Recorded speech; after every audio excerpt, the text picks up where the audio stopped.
সুপ্রিয় শিক্ষার্থীবৃন্দ এবং আমাকে যারা দেখছেন সবাইকে পবিত্র মাহে রমজানের শুভেচ্ছা জানাচ্ছি এবং আমি প্রথমে সবাইকে সালাম জানাচ্ছি, আসসালামু আলাইকুম। আমি প্রথমে আমার পরিচয় দিয়ে নিচ্ছি। আমি ডক্টর মোহাম্মদ আব্দুল কুদ্দুস, সহকারী অধ্যাপক, রসায়ন বিভাগ, কুমিল্লা ভিক্টোরিয়া সরকারি কলেজ। আজকে আমি রসায়ন বিজ্ঞানের খুব গুরুত্বপূর্ণ একটা বিষয় নিয়ে আলোচনা করব। সে বিষয়টি হচ্ছে একটি জৈব রাসায়নিক বিক্রিয়া যখন সংঘটিত হয় সেই বিক্রিয়া কতগুলো কৌশলে সংঘটিত হয়। সেই কৌশল আমরা ব্যাখ্যা করতে গেলে, ওই কৌশলগুলোকে আমরা ব্যাখ্যা করতে গেলে আমাদেরকে কিছু প্রাথমিক ধারণা নিতে হয়। অর্থাৎ বিক্রিয়া কৌশলগুলো কিসের উপরে ভিত্তি করে প্রতিষ্ঠিত, সে বিষয়গুলো আমাদের জানতে হয়। আমরা জানি যে জৈব রসায়নের যে বিক্রিয়াগুলো ঘটে এগুলো কতগুলো মেকানিজম বা কৌশলে কিন্তু সংঘটিত হয়। এখন সে কৌশলটা কি হতে পারে? সংযোজন বিক্রিয়া, বা সে বিক্রিয়াগুলো কি হতে পারে? সংযোজন বিক্রিয়া। সংযোজন বিক্রিয়া আবার বিভিন্ন রকমের আছে। একটা মুক্তমূলক সংযোজন, ইলেকট্রন আকর্ষী সংযোজন, নিউক্লিওফিলিক সংযোজন। আবার প্রতিস্থাপন বিক্রিয়াও বিভিন্ন রকমের হতে পারে। ইলেকট্রোফিলিক প্রতিস্থাপন, নিউক্লিওফিলিক প্রতিস্থাপন, তারপরে আবার নিউক্লিওফিলিকগুলো হতে পারে ভিন্ন রকমের, SN1, SN2 এরকম হতে পারে। আবার অপসারণ বিক্রিয়া, সে অপসারণ বিক্রিয়া আবার বিভিন্ন রকমের হয়, E1, E2 এরকম হয়। এই যে বিক্রিয়া, বিভিন্ন রকমের বিক্রিয়া যে সংঘটিত হয়, কতগুলো কারণে এই বিক্রিয়া সংঘটিত হয়, সেই কারণগুলো আমি আলোচনা করব। আসলে জৈব রসায়নের বিক্রিয়াগুলো বিশেষ উচ্চ মাধ্যমিক পর্যায়ে ছাত্রছাত্রীদের একটু টাফ হয়ে যায়, তারা বুঝতে একটু অসুবিধা হয়ে যায়, কারণ তাদের কাছে বিষয়টা একেবারে নতুন মনে হচ্ছে, যার কারণে অনেকে জৈব রসায়ন পড়তে অসুবিধা বোধ করে। তা আমি বিষয়গুলোকে একটু খুব নিজের মতো করে একটু সহজ করে বিষয়গুলোকে আমি তোমাদের সামনে, শিক্ষার্থীদের সামনে আমি তুলে ধরব। আমার মনে হয় আজকের আমার এই যে ক্লাসটা, সে ক্লাসটা শুধু ইন্টারমিডিয়েট নয়, এটা রসায়নের সাথে সংশ্লিষ্ট যে কোনো স্টুডেন্টের জন্যই আজকের এই ক্লাসটা খুবই গুরুত্বপূর্ণ। কারণ এই বেসিক জিনিসগুলো আমরা জানলে জৈব রসায়নের বিক্রিয়াগুলো আমরা খুব ইজিলি আত্মস্থ করতে পারবো। আমি এভাবে বিষয়টাকে দেখি যে অর্গানিক কেমিস্ট্রি পড়তে গেলে আমাদের যে ফাউন্ডেশনটা দরকার, সেই ফাউন্ডেশনটাই কিন্তু আজকে আমি আলোচনায় আনব। তা এখন আমি যে কথাটা বলতেছি, ওই যে বিক্রিয়াগুলো যে সংঘটিত, বিভিন্ন রকমের বিক্রিয়া, এর মধ্যে আমি কয়েকটা উল্লেখ করলাম: সংযোজন বিক্রিয়া, প্রতিস্থাপন বিক্রিয়া, অপসারণ বিক্রিয়া। এই যে বিক্রিয়াগুলোর কথা বললাম, এই বিক্রিয়াগুলো যে সমস্ত কজ, যে সমস্ত কারণে, যে সমস্ত প্রভাবে সংঘটিত হয়, সেই প্রভাবগুলোই আমি আলোচনা করব। আসলে আজকের পড়াগুলো হয়তো এত দৃশ্যমান হবে না, কিন্তু আসলে এগুলো হলো ভিত্তি। কেন বললাম? যেমন একটা বিল্ডিং যদি 10 তলা 20 তলা যাই হোক না কেন, তার ফাউন্ডেশনটা কিন্তু দেখা যায় না, কিন্তু ফাউন্ডেশনের উপরেই কিন্তু পুরোটা বিল্ডিং প্রতিষ্ঠিত। তা আমি সেই বিষয়গুলো আলোচনা করব। সেই বিষয়গুলো কি কি? যেমন আবেশীয় ফলাফল একটা বললাম, ইলেকট্রোমারিক ফলাফল, তারপরে হাইপার কনজুগেশন ফলাফল, আর একটা হলো মেসোমারিক ফলাফল। আমি যে 4টা ফলাফল নিয়ে আজকে আমি কথা বলবো, সে 4টা ফলাফল আমি একটু তোমাদেরকে একটু দেখাচ্ছি, যে 4টা আলোচনা করব।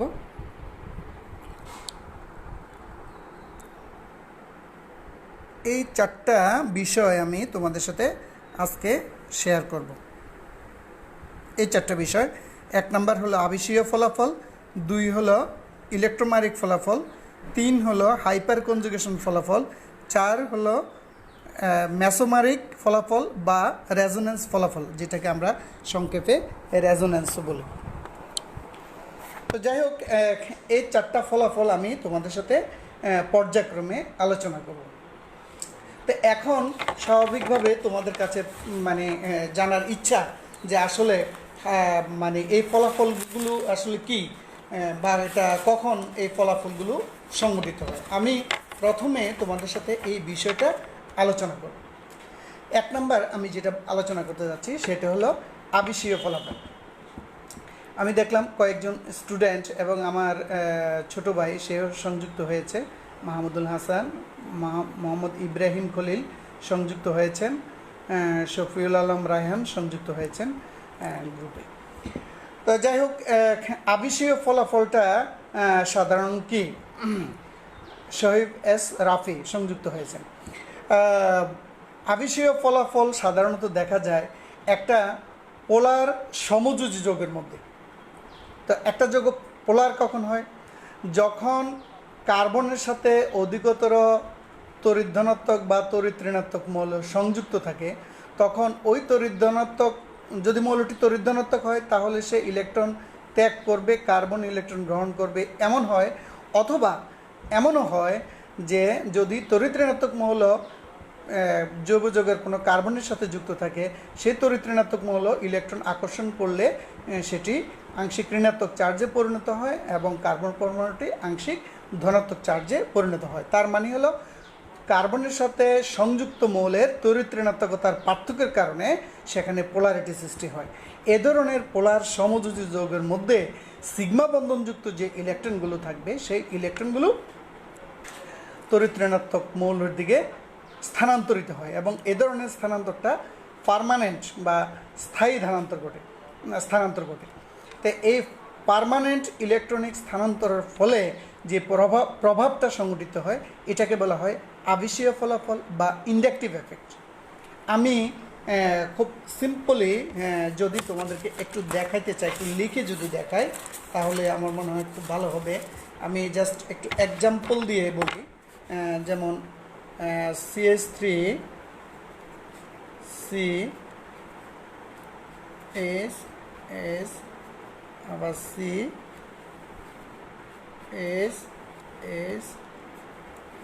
ক্লোরিন। আমি একটু আমার মোবাইলটা একটু ধরি। আমি জাস্ট এই যে যৌগটা, এটা হলো প্রোপাইল ক্লোরাইড। তো প্রোপাইল ক্লোরাইডের মধ্যে আমরা দেখতে পাচ্ছি ক্লোরিনটা হলো আংশিক ঋণাত্মক, কারণ এটা তড়িৎ ঋণাত্মক মৌল। আর এই যে কার্বন যেটা, সে কার্বনটা হলো আংশিক ধনাত্মক, কারণ এই ইলেকট্রন জোড় এই ক্লোরিন তড়িৎ ঋণাত্মকতার কারণে নিজের দিকে টানে। ফলে এখানে আংশিক ঋণাত্মক চার্জ হচ্ছে আর এখানে আংশিক ধনাত্মক চার্জ হচ্ছে। এখন তাহলে এখানে এই টানটা তো এটার মধ্যেও পড়বে, ফলে এখানে যে পরিমাণ আংশিক ধনাত্মক চার্জ হচ্ছে, এখানে তার থেকেও ক্ষুদ্র পরিমাণ, এটাকে আমরা ডেল্টা ডেল্টা প্লাস বলতে পারি। অর্থাৎ ক্ষুদ্রাতি ক্ষুদ্র, এখানে যদি ক্ষুদ্র হয় এখানে ক্ষুদ্রাতি ক্ষুদ্র পরিমাণ ধনাত্মক চার্জ সৃষ্টি হচ্ছে। এখানে ক্ষুদ্রাতি ক্ষুদ্রাতি ক্ষুদ্রাতি মানে ক্ষুদ্রাতি ক্ষুদ্রাতি ক্ষুদ্র পরিমাণ কি হচ্ছে, এখানে ধনাত্মক চার্জ হচ্ছে। তাহলে আমরা আবিষীয় ফলাফলটা তো আমরা মোটামুটি বুঝলাম যে কেমন ধরনের ফলাফলটা হচ্ছে, যে একটা সমযোজী যৌগের মধ্যে তড়িৎ ঋণাত্মক মৌল যদি কার্বনের সাথে যুক্ত থাকে, তাহলে দেখা যাচ্ছে কি এই তড়িৎ ঋণাত্মক মৌলটি ইলেকট্রন নিজের দিকে টানে এবং এর ফলে কি হচ্ছে, ওই পরমাণুটির আংশিক ঋণাত্মক চার্জিত হয় এবং তার সাথে যুক্ত কার্বন পরমাণুটি আংশিক ধনাত্মক সমপরিমাণ আংশিক ধনাত্মক চার্জে চার্জিত হয়। এবং এই যে এখানে পোলার আয়ন মেরুকরণ যেটা ঘটছে, এটা কিন্তু একটা স্থায়ী মেরুকরণ, পার্মানেন্ট পোলারাইজেশন এখানে হচ্ছে। আবার একইভাবে আমরা যদি দেখাতে পারতাম যে এখানে একটা তড়িৎ ধনাত্মক মৌল যদি থাকে, যেমন লিথিয়াম যদি এখানে যুক্ত থাকে, তাহলে এই কার্বন চেইনের সাথে, সাপোজ আমি আর বাকিটা এখানে দেখালাম না, এতটুকুই যদি দেখায়, এখানে যদি লিথিয়াম যুক্ত থাকে তাহলে এখানে কি হবে, ডেল্টা প্লাস আর এখানে হবে ডেল্টা মাইনাস। এখানে সাপোজ এটা চেইন যাই হোক না কেন এরকম যদি হয়, তাহলে আমরা এখানে যে বিষয়টা এখানে দেখালাম যে একদিকে যে বিষয়টা এখানে দেখানো হলো যে একদিকে দেখা যাচ্ছে কি তড়িৎ ঋণাত্মক মৌল একটা বিশেষ আকর্ষণের কারণে তড়িৎ ঋণাত্মক কারণে সেই ইলেকট্রন নিচের দিকে টানতেছে, যেটাকে আমরা বলছি আবেশীয় ফলাফল। আবার যদি ইলেকট্রন সে ছেড়ে দেয়, কার্বন যদি ইলেকট্রন গ্রহণ করে, সেটাও কিন্তু আবেশীয় ফলাফল। এই আবেশীয় ফলাফলকে আমরা দুইভাবে ভাগ করি, একটা হলো মাইনাস আই এফেক্ট বা ঋণাত্মক আবেশীয় ফলাফল, আর একটা হলো প্লাস আই এফেক্ট বা ধনাত্মক আবেশীয় ফলাফল। এখন ধনাত্মক আর ঋণাত্মক কখন হয়, এটা জাস্ট সাইন। যদি কার্বন শিকল থেকে সংযুক্ত পরমাণুটি ইলেকট্রন নিজে টেনে নেয়, হ্যাঁ, আংশিক ঋণাত্মক চার্জিত হয়, তাহলে সেটা হবে মাইনাস আই এফেক্ট। আর যদি সংযুক্ত মৌলটি কার্বন শিকলের দিকে ইলেকট্রন ঠেলে দেয় এবং ওই কার্বন শিকলের কার্বনটি যদি আংশিক ঋণাত্মক চার্জে চার্জিত হয় আর ওই মৌলটি যদি আংশিক ধনাত্মক চার্জে চার্জিত, এটাকে বলা হয় প্লাস আই এফেক্ট। তাহলে তড়িৎ ঋণাত্মক মৌল যদি যুক্ত থাকে কার্বন শিকলে, তাহলে মাইনাস আই এফেক্ট, আর তড়িৎ ধনাত্মক মৌল যদি যুক্ত থাকে তাহলে প্লাস আই এফেক্ট। তাহলে আশা করি তোমরা বুঝতে পারছো। এবং আমি আবারও বলছি কথাটা, আবেশীয় ফলাফল বা ইন্ডাকটিভ এফেক্ট কখন ঘটে, একটি পোলার জৈব যৌগের মধ্যে এই আবেশীয় ফলাফলটা ঘটে, এবং এটা ঘটে কোথায়, সিগমা বন্ধনযুক্ত অংশের মধ্যে ঘটে, যেখানে কার্বন শিকলের সাথে অধিকতর তড়িৎ ঋণাত্মক বা অধিকতর তড়িৎ ধনাত্মক মৌল যুক্ত থাকে। সেখানে প্রথমে আংশিক পোলারাইজেশন হয় এবং এর ফলে তড়িৎ ঋণাত্মক মৌল যদি ডেল্টা মাইনাস হয়, এটা মাইনাস এফেক্ট, আর তড়িৎ ধনাত্মক মৌল যেহেতু ডেল্টা প্লাস হচ্ছে, তাহলে সেটা হবে কি প্লাস এফেক্ট। তো যাই হোক, এই গেল আমাদের আবেশীয় ফলাফল। এই আবেশীয় ফলাফলের কারণে জৈব যৌগের মধ্যে বিভিন্ন রকমের বিক্রিয়া সংঘটিত হয়, এবং আমরা যদি আবেশীয় ফলাফলটা বুঝি, তাহলে বিক্রিয়ার কৌশলটা কিন্তু আমরা সহসায় বুঝতে পারবো, আমরা সেটা উপস্থাপন করতে পারবো, তোমাদের বুঝতে সুবিধা হবে যে একটা যৌগ সে কীরকম বিক্রিয়া দিবে। তার আবেশীয় ফলাফলটা যদি সম্পর্কে ধারণা থাকে এবং সে কার সাথে বিক্রিয়া করছে তার সম্পর্কে ধারণা থাকলে, তাহলে এটাকে ইলেকট্রোফিলিক না নিউক্লিওফিলিক, এ ধরনের আমরা একটা মোটামুটি আমরা কনসেপ্ট পেয়ে যাব। এরপরে আমি যে বিষয়টা আলোচনা করতে যাচ্ছি সেটা হলো ইলেকট্রোমারিক এফেক্ট। 2 নম্বরে যেটা আলোচনা করতে যাচ্ছি ইলেকট্রোমারিক এফেক্ট। ইলেকট্রোমারিক এফেক্টটা কোথায় ঘটে? হ্যাঁ, এটা সাধারণত যে সকল যৌগ যৌগের মধ্যে একাধিক বন্ধন থাকে, হ্যাঁ, মানে বিশেষ করে বহু বন্ধন, মাল্টিপল বন্ড যেখানে থাকবে, দ্বিবন্ধন বা ত্রিবন্ধন যাই হোক না কেন, সেই যৌগের ভিতরে এগুলো হয়। এবং সাধারণত এটা আক্রমণকারী বিকারক, মানে অ্যাটাকিং রিয়েজেন্ট, মূল বিক্রিয়ককে যে আক্রমণ করবে সে আক্রমণকারী বিকারকের উপস্থিতিতে কিন্তু ইলেকট্রোমারিক ফলাফলটা সংঘটিত হয়। আমি ফারুক সরকারকে দেখতে পাচ্ছি, সালাম দিছেন। ওয়ালাইকুম আসসালাম। আমাদের ব্যবস্থাপনা বিভাগের সহকারী অধ্যাপক, আমাদের 22 BCS-এর আমাদের একজন সহকর্মী। ধন্যবাদ ক্লাসকে ফলো করার জন্য। তো যাই হোক, আমি যে বিষয়টা আলোচনা করতে যাচ্ছি সেটা হলো ইলেকট্রোমারিক এফেক্ট। ইলেকট্রোমারিক এফেক্ট কোথায় ঘটে? যেখানে মাল্টিপল বন্ড অর্থাৎ দ্বিবন্ধন বা ত্রিবন্ধন আছে, সেখানে ইলেকট্রোমারিক ফলাফল ঘটে। আর কোথায় ইলেকট্রোমারিক ফলাফল আর কখন ঘটবে? যে ওই যৌগের ভিতরে, যে যৌগের মধ্যে ইলেকট্রোমারিক ফলাফল ঘটবে, ওই যৌগ একটা আক্রমণকারী বিকারকের উপস্থিতিতে যখন থাকবে, অর্থাৎ বিক্রিয়াকালীন টাইম, সেই সময়ে কিন্তু ইলেকট্রোমারিক ফলাফলটা ঘটে, দ্বিবন্ধন বা ত্রিবন্ধন যেখানে থাকবে সেখানে। তাহলে আমি কন্ডিশন দুইটা, একটা হলো দ্বিবন্ধন বা ত্রিবন্ধনের উপস্থিত থাকতে হবে মূল বিক্রিয়কটার মধ্যে, আর একটা হলো তার সাথে আক্রমণকারী বিকারক থাকতে হবে। তাহলে সেক্ষেত্রে কী হবে? ইলেকট্রোমারিক ফলাফলটা হবে। এবং এই যে ইলেকট্রোমারিক ফলাফলটা, এটা খুব স্বল্প সময়ের জন্য, রিঅ্যাকশন মেকানিজম যখন আমরা বুঝবো তখন দেখব ইলেকট্রোমারিক ফলাফলটা স্বল্প সময়ের জন্য এটা সংঘটিত হয়।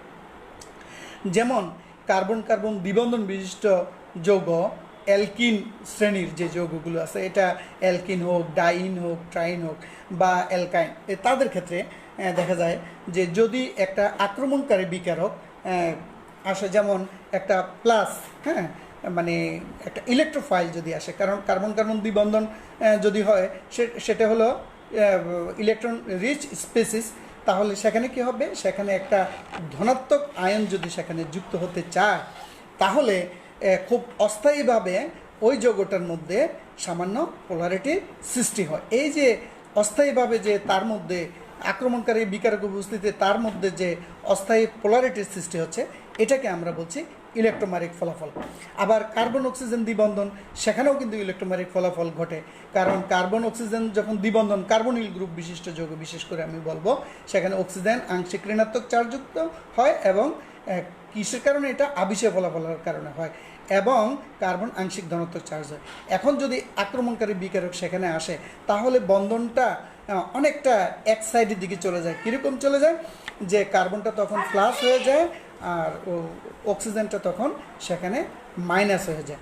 হ্যাঁ, তো এর ফল এই যে এখানে আক্রমণকারী বিকারকের উপস্থিতিতে এই ধরনের পোলার যৌগ যখন ধনাত্মক এবং ঋণাত্মক চার্জে বিভক্ত হয়ে যাচ্ছে দ্বিবন্ধন অংশটা, এটাও একটা ইলেকট্রোম্যাগনেটিক ফলাফল।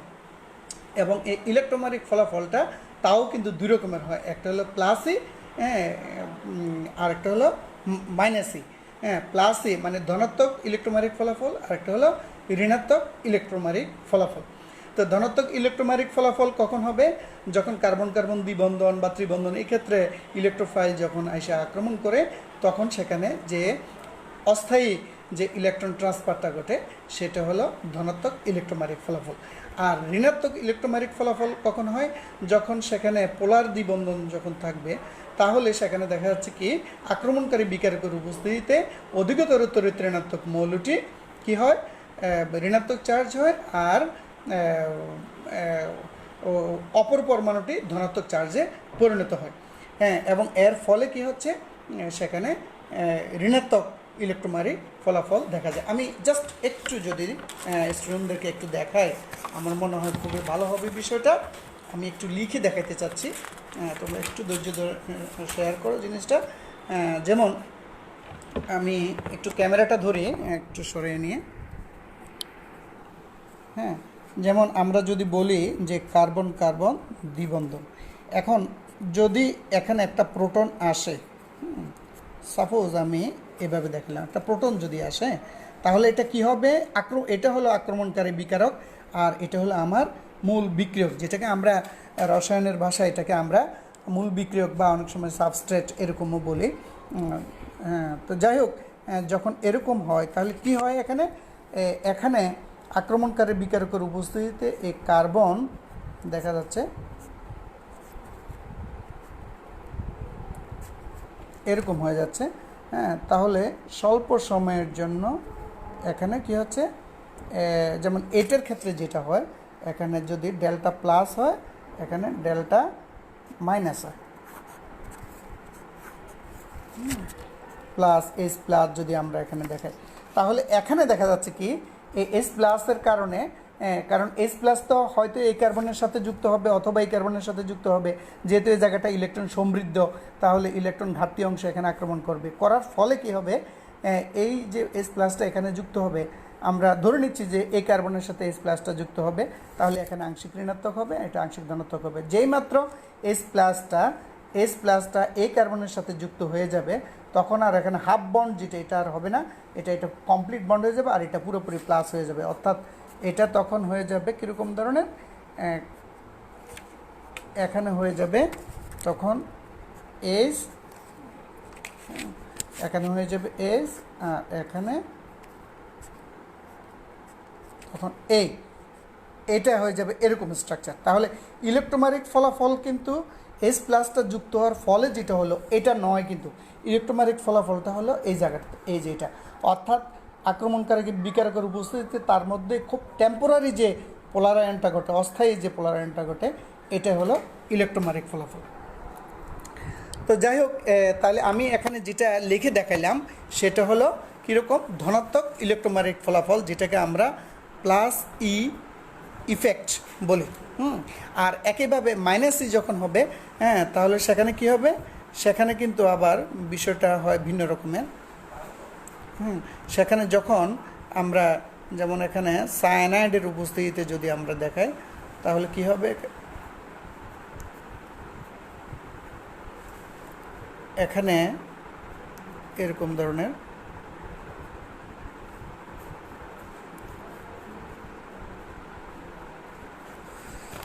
আমি জাস্ট এই যে এখানে যেটা লিখে দেখাতে চাচ্ছি সেটা হলো এই এই যে এখানে কি হচ্ছে এটা, এখানে কার্বনিল গ্রুপটা সায়ানাইড আয়নের সাথে যুক্ত হয়ে এরকম অবস্থা প্রাপ্ত হচ্ছে।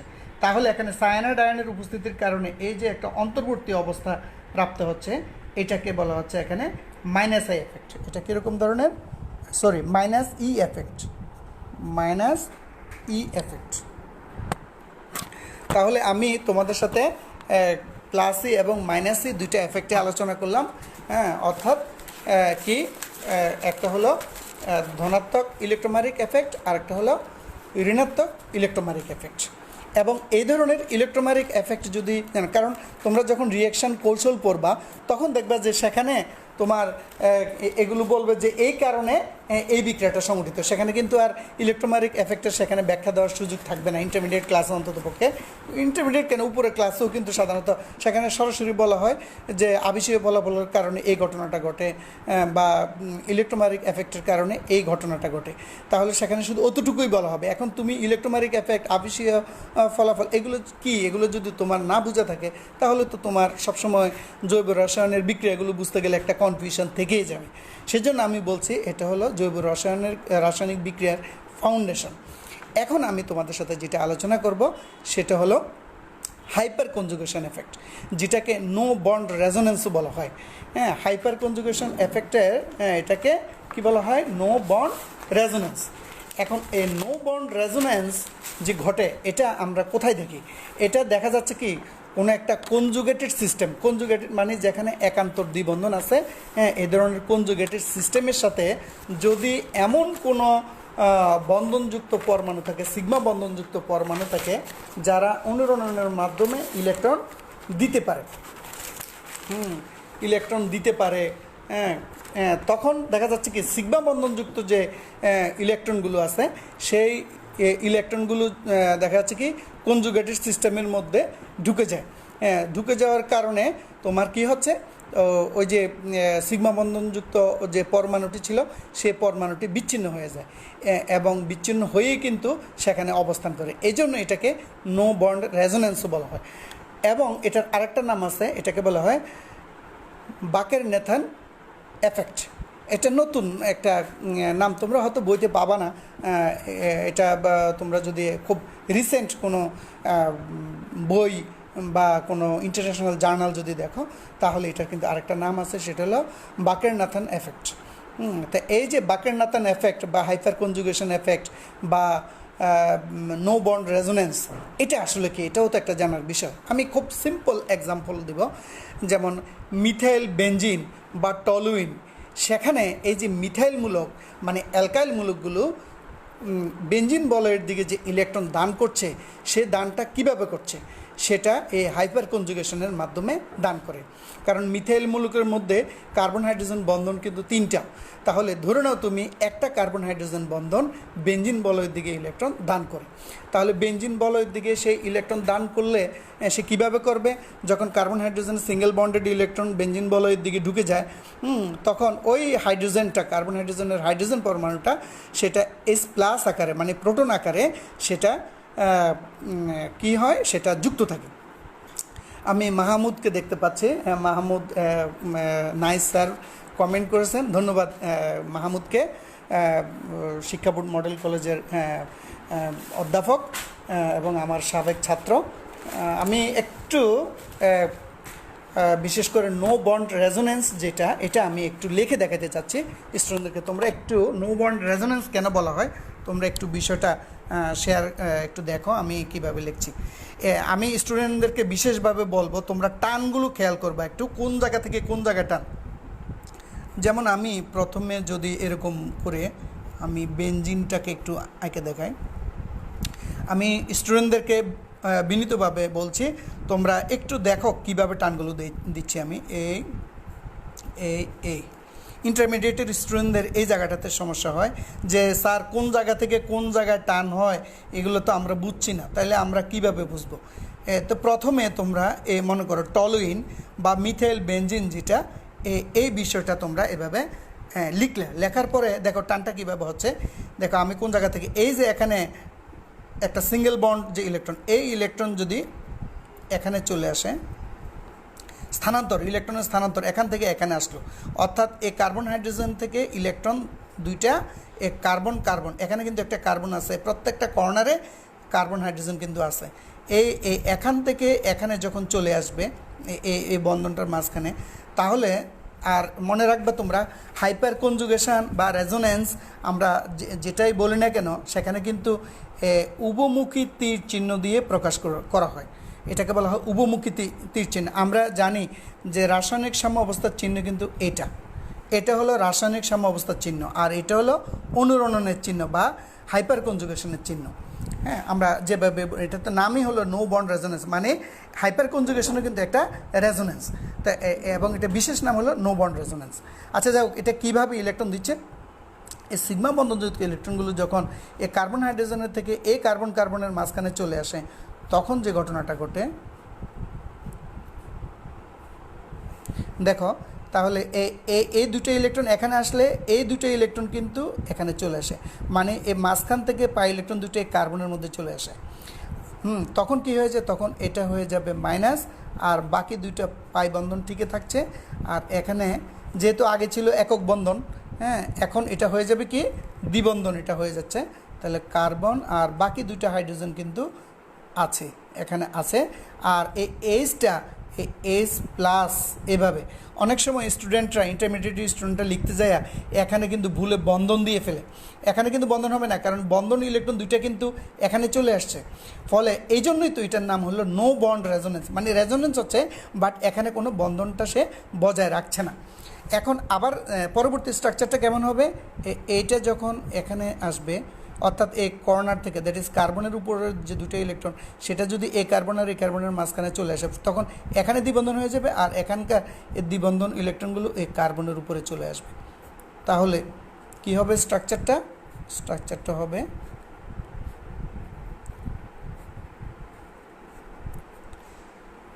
এরকম হয়ে যাবে, এই আর এখানে যা আছে তাই থাকবে, এখানে এইচ প্লাস হাইড্রোজেন আর এই হাইড্রোজেন। এই হলো নাম্বার 3 স্ট্রাকচার। তাহলে এভাবেই কিন্তু যতক্ষণ সম্ভব চলতে থাকবে। তাহলে আমি এখানে জাস্ট 3টা গঠন দেখাইলাম। হ্যাঁ, তা এখন মনে রাখবা, একটা যৌগের এ ধরনের হাইপার কনজুগেশন কাঠামো বা রেজোনেন্স কাঠামোর সংখ্যা যত বেশি হয়, ততই কিন্তু এটার সুস্থিতি তত বেশি হয়। তাহলে এখানে একইভাবে এটা যখন এখানে আসবে, হ্যাঁ, আমি আর লিখবো না, এটা আবার এখানে চলে আসবে, এরপরে আবার এখান থেকে এখানে আসবে, এটা আবার আগের জায়গায় চলে যাবে। তো এই হাইড্রোজেনটার কারণে, কার্বন হাইড্রোজেন বন্ধনের কারণে যদি 5টা স্ট্রাকচার হয়, এই কার্বন হাইড্রোজেন বন্ধনের কারণে 5টা স্ট্রাকচার হবে, আবার এই কার্বন বন্ধন হাইড্রোজেনের কারণে আরও 5টা স্ট্রাকচার হবে, তাহলে টোটালি কয়টা হবে, টোটালি 15টা স্ট্রাকচার তার হয়ে গেল। তাহলে আমরা বুঝলাম যে এই যে মিথাইল মূলকের যে কার্বন হাইড্রোজেন বন্ধনযুক্ত ইলেকট্রনগুলা, দ্যাট ইজ সিগমা, কথা বলতে যাচ্ছি সিগমা ইলেকট্রন, এই সিগমা ইলেকট্রনগুলো দেখা যাচ্ছে কি করে, এই হাইপার কনজুগেশনের মাধ্যমে এই বেঞ্জিন বলয়ের দিকে ইলেকট্রন দান করে, এবং এই দানের ফলে কি হচ্ছে, দানের ফলে হাইপার কনজুগেশনের কারণে যে দানটা ঘটতেছে অ্যালকাইলমূলক বা মিথাইলমূলক, বা আমরা অন্য কোনো জায়গায় দেখবে যে উপরের ক্লাসে আলফা হাইড্রোজেন, সিগমা বন্ধনযুক্ত আলফা হাইড্রোজেনগুলো এভাবে ইলেকট্রন দান করে, এভাবে কথাগুলো বলা আছে। তো যাই হোক, যেটাই হোক, সেই তারা যখন ইলেকট্রন দান করবে, তখন কি হবে, তখন ইলেকট্রন দানের কারণে চক্রের মধ্যে ইলেকট্রন ঘনত্ব বৃদ্ধি পাবে, এবং বৃদ্ধি পাওয়ার কারণে তোমরা নেক্সট পড়বা হয়তো এগুলা, ইলেকট্রোফিলিক প্রতিস্থাপন বিক্রিয়া টলুইন দেয়, এবং এটা বেঞ্জিনের থেকে অধিক সক্রিয়, কারণ ওই যে মিথাইলমূলক হাইপার কনজুগেশনের মাধ্যমে চক্র দিকে ইলেকট্রন দান করে, সেজন্য। তাহলে আমি আশা করি হাইপার কনজুগেশন মানে হলো নো বন্ড, এটাও কিন্তু রেজোনেন্স, বাট এটা নো বন্ড রেজোনেন্স কেন বলা হলো, ওই যে সিগমা বন্ধনযুক্ত ইলেকট্রন চলে আসলো, স্থানান্তরিত হলো কোথায়, কনজুগেটেড সিস্টেমের মধ্যে স্থানান্তরিত হলো, এবং এর ফলে কি হচ্ছে, ওই যে ইলেকট্রন যে স্থানান্তরিত হলো, ওই পরমাণুটা কিন্তু বন্ধন ছাড়াই কিন্তু সেখানে অবস্থান করছে, এই জন্য বলা হচ্ছে নো বন্ড রেজোনেন্স। এবং আবিষ্কারকের নামানুসারে এটাকে বাকের নাথান এফেক্টও বলা হয়। আচ্ছা, আরেকটা বিষয়, তোমাদের অবশ্যই ইন্টারমিডিয়েটের বইতে নাই, অনার্সের বইতেও আসলে এগুলো তেমন লেখা নেই, কিন্তু তোমরা ইন্টারন্যাশনাল যে বইগুলো আছে সেই বইগুলোতে দেখবা। এটা তো আমি যেটা বললাম, এটা হলো হাইপার কনজুগেশন এফেক্ট।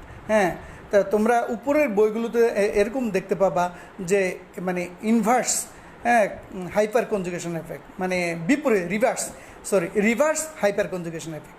তো রিভার্সটা কখন হয়? হ্যাঁ, রিভার্সটা হয় যখন তড়িৎ ঋণাত্মক কোনো মৌল যদি সেখানে যুক্ত থাকে, সিগমা বন্ধনযুক্ত মৌল যদি তড়িৎ ঋণাত্মক মৌল যুক্ত থাকে, তাহলে যেভাবে আমি দেখাছিলাম চক্রের ভিতরের দিকে ইলেকট্রন দিচ্ছে, তো সে কী করবে, চক্রের থেকে ইলেকট্রন সে টেনে নিবে, নিয়ে ওই ঋণাত্মক মৌলটা নেগেটিভ চার্জযুক্ত হয়ে সেখানে পাশাপাশি অবস্থান করবে, তবে সিগমা বন্ধনটা আর থাকবে না। যেমন আমি টলুইন দিয়ে দেখাচ্ছি, সেখানে যদি এমন হয় যে ক্লোরোবেনজিনের ক্ষেত্রে, তাহলে কী হবে, ক্লোরোবেনজিনের ক্ষেত্রে তোমার কী হবে, ঋণাত্মক, মানে যেটাকে ঋণাত্মক অবশ্যই এখানে বলে না, এখানে জার্নালগুলোতে লেখা আছে যে রিভার্স হাইপার কনজুগেশন, অর্থাৎ চক্রের দিকে না দিয়ে ইলেকট্রন, মানে কনজুগেটেড সিস্টেমের দিকে ইলেকট্রন না দিয়ে কনজুগেটেড সিস্টেম থেকে অধিকতর তড়িৎ ঋণাত্মক মৌলটি ইলেকট্রন নিয়ে সেই ঋণাত্মক চার্জে চার্জিত হচ্ছে এবং বন্ধনটা ভেঙে যাচ্ছে, এবং এভাবে মানে কনজুগেটেড সিস্টেমের মধ্যে ধনাত্মক চার্জ রিঅ্যারেঞ্জ ঘটে। তো এটা হলো রিভার্স হাইপার কনজুগেশন। আমি আবার বলছি যে কনজুগেটেড পাই সিস্টেমের মধ্যে যদি কার্বন হাইড্রোজেন বন্ধন থাকে, সে যেমন ইলেকট্রন দান করে, এটা হলো হাইপার কনজুগেশন এফেক্ট, যেটা নর্মাল হাইপার কনজুগেশন। আর তড়িৎ ঋণাত্মক মৌল যদি যুক্ত থাকে, সে যদি ইলেকট্রন টেনে নেয়, তাহলে এটা হবে কি রিভার্স হাইপার কনজুগেশন। তো এটা অবশ্য বইতে এখনও আসে নাই, তারপরে আমি তোমাদেরকে একটু অ্যাডভান্স ধারণা দিলাম। আচ্ছা, এরপরে আমাদের যেটা আসবে সেটা হলো মেসোমারিক এফেক্ট। তো এখন মেসোমারিক এফেক্ট যেটা, এটাও কিন্তু ওইটাকেই আসলে মূলত রেজোনেন্স বলা হয় এখন। যদিও হাইপার কনজুগেশনটাও রেজোনেন্স, কিন্তু যেহেতু এটার একটা স্পেশাল নাম পরিচিতি পেয়ে গেছে সায়েন্সের মধ্যে, এই জন্য এটাকে হাইপার কনজুগেশনে রাখা হচ্ছে বা নো বন্ড রেজোনেন্স বলা হচ্ছে। বাট যেটা মেসোমারিক এফেক্ট যেটা, সেটাকে শুধুমাত্র রেজোনেন্স এফেক্টও বলা হচ্ছে। এখন তোমরা তো যখন বিক্রিয়াগুলো পড়বা বা কৌশল পড়বা, তখন তুমি সরাসরি রেজোনেন্স শব্দটা তুমি ইউজ করবা, বাট রেজোনেন্সটা কী বা এটার এফেক্টটা কী বা এটা কখন হয়, সে বিষয় সম্পর্কে যদি ধারণা থাকে, তোমার কাছে বিষয়টা কিন্তু অলওয়েজ ব্রেনে হাই আল্লাহ রেজোনেন্স কী, তুমি অলওয়েজ কনফিউজ থাকবে। শুধু সেই জন্য রেজোনেন্সটা কী এটা তোমাকে বুঝতে হবে। সাধারণত মুক্তজোড় ইলেকট্রন যদি থাকে, অথবা দ্বিবন্ধনযুক্ত কোনো ইলেকট্রন, একান্তর দ্বিবন্ধন অবস্থায় কোনো ইলেকট্রন যখন কোনো একটা কনজুগেটেড সিস্টেমের মধ্যে যখন থাকে, তখন সে ওই মুক্তজোড় ইলেকট্রন বা কনজুগেটেড সিস্টেম ইলেকট্রনগুলো কী করে, ওই যে কনজুগেটেড সিস্টেমের দিকে দেয় অথবা কনজুগেটেড সিস্টেম থেকে নিয়ে নেয়। তো এর ফলে কী হচ্ছে, সেখানে চার্জের একটা সার্কুলেশন ঘটে, ইলেকট্রনের এখানে সার্কুলেশন ঘটে বা পজিটিভ চার্জের সার্কুলেশন ঘটে। তো এই ধরনের প্রভাবগুলোকে বলা হচ্ছে মেসোমারিক এফেক্ট বা রেজোনেন্স এফেক্ট। আমি তোমাদের সাথে তাও অন্যগুলোর মতো একটু আমি লিখে তোমাদের সাথে একটু শেয়ার করতে চাই মেসোমারিক এফেক্টটা। এটা মেসোমারিক এফেক্টটা আমি আরেকটু বলে নিচ্ছি।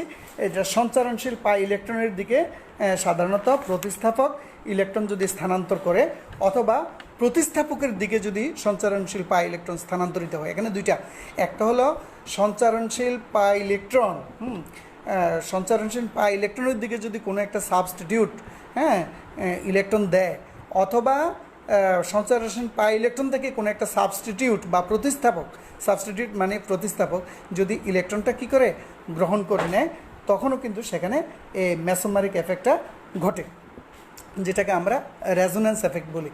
ওই আগের কথার মতোই বলছি যে মেসোমারিক এফেক্টও কিন্তু দুই প্রকার, একটা হলো প্লাস এম আর একটা হলো মাইনাস এম। তো প্লাস এমটা কখন হয়, যদি এমন হয় কনজুগেটেড সিস্টেমের মধ্যে এমন কোনো গ্রুপ থাকে, সে মুক্তজোড় ইলেকট্রন বা তার পাই ইলেকট্রন সে কনজুগেটেড সিস্টেমের দিকে দান করে, এমন যদি হয়, তখন এটাকে আমরা বলি প্লাস এম এফেক্ট, মানে plus M mesomeric plus effect যেটা আর কি। যেমন বেঞ্জিনের মধ্যে যদি আমাদের NH2 মূলক বা এমিনোমূলক বা হাইড্রোক্সিল বা ফেনোলিক মূলক আমরা যাই বলি না কেন যদি যুক্ত থাকে, তাহলে সেখানে বা অ্যালকোক্সিমূলক যদি থাকে, সেখানে মুক্তজোড় ইলেকট্রন আছে, সেক্ষেত্রে সাধারণত প্লাস এম এফেক্ট যেটা আর কি সেটা দেখা যায়। অর্থাৎ সে কনজুগেটেড সিস্টেমে কনজুগেটেড ফাই সিস্টেমের দিকে সে ইলেকট্রন পুশ করে, হ্যাঁ, এটাকে বলা হচ্ছে মেসোমারিক। এটার স্ট্রাকচারটা অনেকটা ওই যে রেজোনেন্স নো বন্ড রেজোনেন্সের স্ট্রাকচারের মতোই। হ্যাঁ, তবে এখানে কিন্তু পরমাণু বিচ্ছিন্ন হয় না। যেমন আমরা নো বন্ড রেজোনেন্সে দেখা যাচ্ছে কি সিগমা বন্ধনযুক্ত ইলেকট্রনগুলো ট্রান্সফারের কারণে বন্ধনটা ভেঙে যাচ্ছে, কিন্তু মেসোমারিক এফেক্টে কিন্তু সেটা হবে না। তো সেটা কেমন হবে, যে যেহেতু মুক্তজোড় ইলেকট্রন আসবে, তাহলে যদি এরকম দেয় তাহলে এখানে আগে তো একক বন্ধন আছেই, মুক্তজোড় ইলেকট্রন দ্বিবন্ধন হয়ে যাবে। আর যদি দ্বিবন্ধন থাকে তাহলে ইলেকট্রন আসলে একক বন্ধন থাকবেই।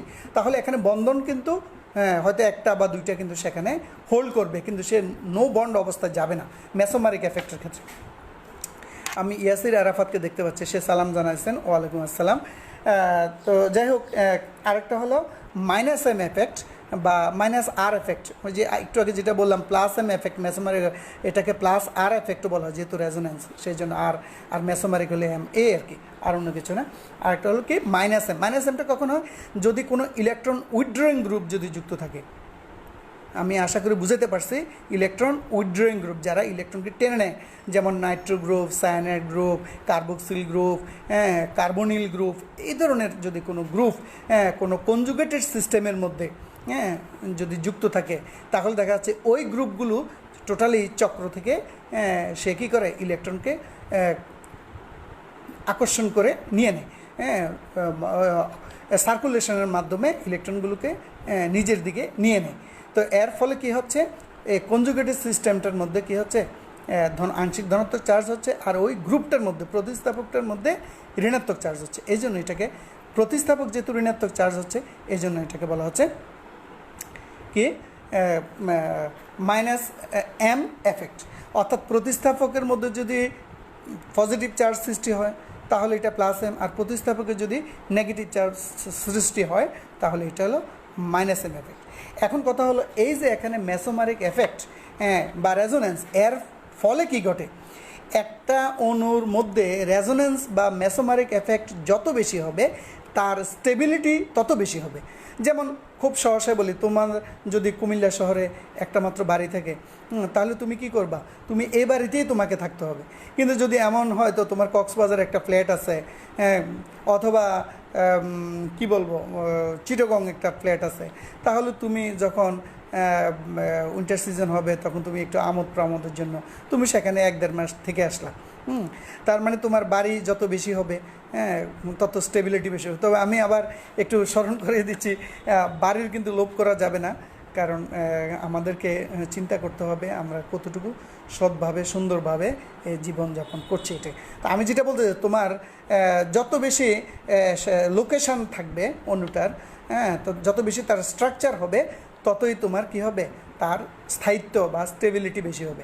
এখন স্টেবিলিটি বেশি হলে কি হয়, রিঅ্যাকশান যেটা তার পসিবিলিটি, একটা সে অনুরূপ অবস্থায় থেকে রিঅ্যাকশান পসিবিলিটিটা বেড়ে যায়, রিঅ্যাকশান রেট ইত্যাদি চেঞ্জ।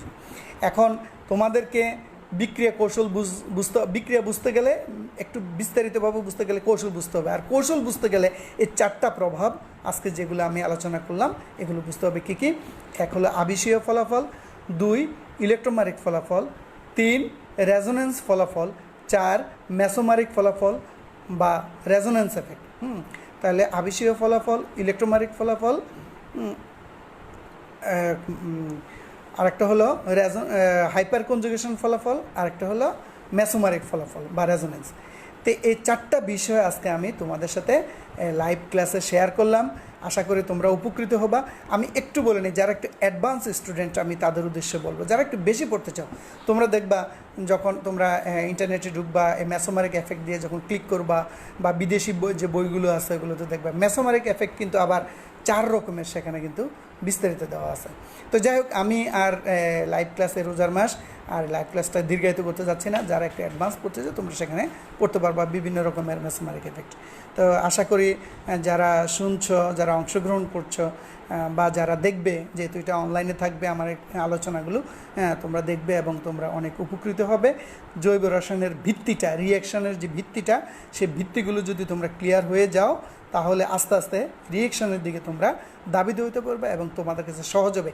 এই 4টা বিষয় তুমি না জানলে তুমি কোনো একটা রিঅ্যাকশনের কৌশল তুমি কিন্তু ভালো মতো বুঝবে না। রিঅ্যাকশনটা কীভাবে হচ্ছে, ইলেকট্রোফিলিক সংযোজন না নিউক্লিওফিলিক সংযোজন, তার মানে কি তার স্ট্রাকচারটা, তার প্যাটার্নটা, সে কীরকম কী প্রভাব সে আক্রমণকারী বিকারকের উপস্থিতিতে তার প্রভাবটা কী হচ্ছে সেটা যদি তুমি না বোঝো তাহলে তুমি রিয়েকশন কৌশল বা রিয়েকশন তো তুমি বুঝবা কীভাবে।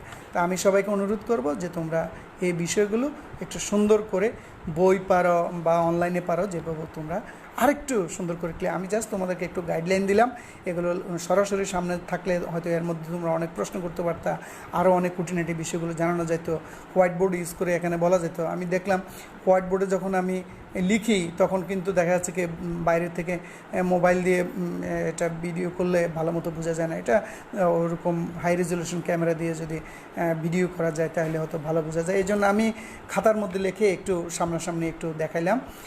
তো যাই হোক, আশা করি তোমরা বিভিন্ন বই থেকে হেল্প নিবা এবং তোমরা পবিত্র রমজান মাস খুব সুন্দরভাবে কাটাইবা এবং বাসা বাড়িতে হোম কোয়ারেন্টাইন নিরাপদে থাকবা। আমি আরেকটা মেসেজ দিই, সেটা হলো তোমরা হয়তো অনেকে চিন্তা ভাবনা করছো যে ঈদ আসতেছে, এর মধ্যে অনেক কেনাকাটা করবা।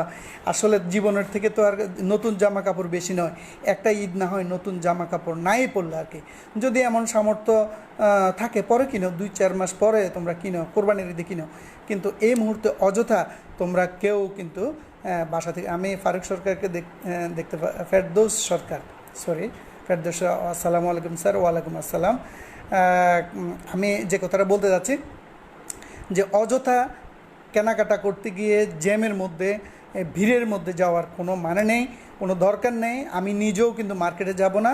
আমি আশা করব যে আমার যারা স্টুডেন্ট, যারা মোটামুটি যে জামা কাপড় মোটামুটি যেগুলো আছে ঈদ করা চলবে, ঈদ কিন্তু বসে থাকবে না। কারণ এখন হয়তো আমরা প্রত্যেকটা ঈদে জামা কাপড় কিনে চিন্তা করতেছি, স্বাধীনতার পর আমরা তখন ছোট ছিলাম, আমরা দেখেছি মানুষ কত অভাবী ছিল, মানুষ এক বছরও কিন্তু একটা জামা কাপড় কিন্তু কিনতে পারতো না, এমন একটা অবস্থা ছিল। আস্তে আস্তে 90-এর পরে তখন আস্তে আস্তে মানুষ পড়াশোনার দিকেও আগাচ্ছে, পরিবেশের দিকেও আগাচ্ছে। এই ঈদে চাঁদে বা পূজার সময় জামা কাপড় কিনে নতুন জামা কাপড় পরার জন্য একটা ধুম পড়ে যাচ্ছিল। আস্তে আস্তে যতদিন কিন্তু তোমরা এই ধরনের লোভ লালসা বা সাময়িক কিছুর জন্য নিজের লাইফকে এবং নিজের পরিবারের লাইফকে, দেশের মানুষকে হুমকির মধ্যে ফেলবে না, অযথা ভিড়ের মধ্যে যাবা না। তোমরা বাসা বাড়িতে নিরাপদে থাকবা এবং তোমাদের ঈদটা খুব সুন্দরভাবে কাটবে। আমি এই প্রত্যাশা করে আমার আজকের এই আলোচনা এখানে আমি রাখলাম। সবাই ভালো থাকো, নিরাপদে থাকো। আল্লাহ হাফেজ, আসসালামু আলাইকুম।